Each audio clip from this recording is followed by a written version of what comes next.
இந்த பாசிச கும்பல் இருக்கே, பாசிச கும்பல் அது ரொம்ப காலமாகவே இந்த பொய் செய்திகள்னு சொல்லுவோம் இல்லையா, வதந்தி, அதை ரொம்ப அதிகமாக பரப்பிட்டு இருக்கு சோசியல் மீடியாக்களில்.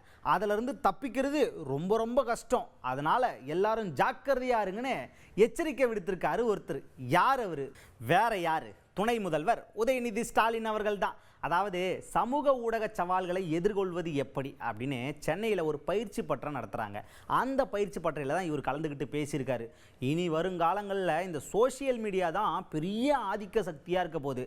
அப்படி பார்க்கும்போது அந்த சோசியல் மீடியாக்களில் இப்போ சமீப காலமாக இந்த வதந்தி, பொய் செய்தி அதெல்லாம் ரொம்ப அதிகமாகவே பரவிட்டு இருக்குங்க. ஒருத்தங்களை பற்றி பொய்யான தகவல்களை திருச்சி நிறையவே பரப்பிட்டு இருக்காங்க. இதெல்லாம் பண்ணுறது யார்? இந்த பாசிச கும்பல் தான். இந்த பாசிச கும்பலுக்கு இதுதான் வேலை.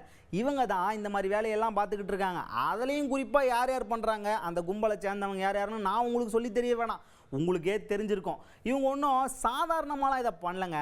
இதை ஃபஸ்ட்டு பிளான் பண்ணுறாங்க, ஸ்கெட்சு போடுறாங்க, பக்காவாக ரூட் எடுத்து தான் ஒருத்தனை கட்டம் கட்டி இந்த மாதிரி அடிக்கிறாங்க. இதெல்லாம் எதுக்கு அப்படின்னு நம்ம கேட்டோம்னா, இதுக்கு பின்னாடி பெரிய சதி வேலையே நடக்குதுங்க.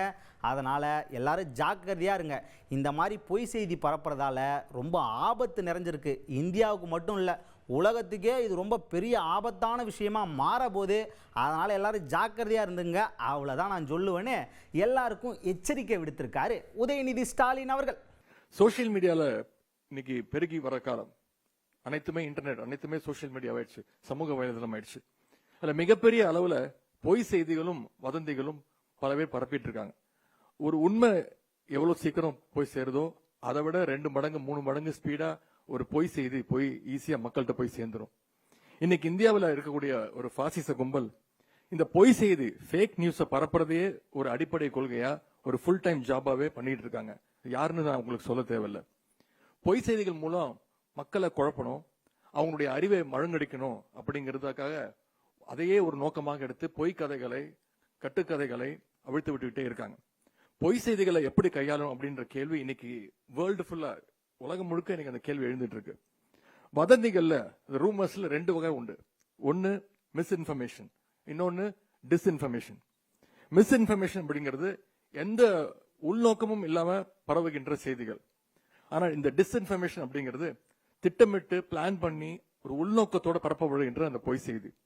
மிஸ்இன்ஃபர்மேஷனை விட டிஸ்இன்ஃபர்மேஷன் மிக மிக ஆபத்தானது.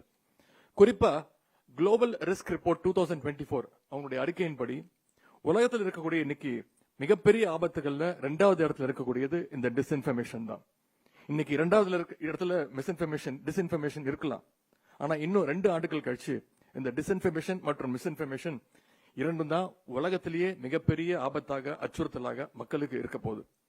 போலி செய்திகள் மட்டுமல்ல, இன்னைக்கு ஹேட் ஸ்பீச், வெறுப்பு பேச்சும் பெரிய அளவுல மக்களையும் நம்முடைய நாட்டையும் பாதிச்சிட்டு இருக்கு.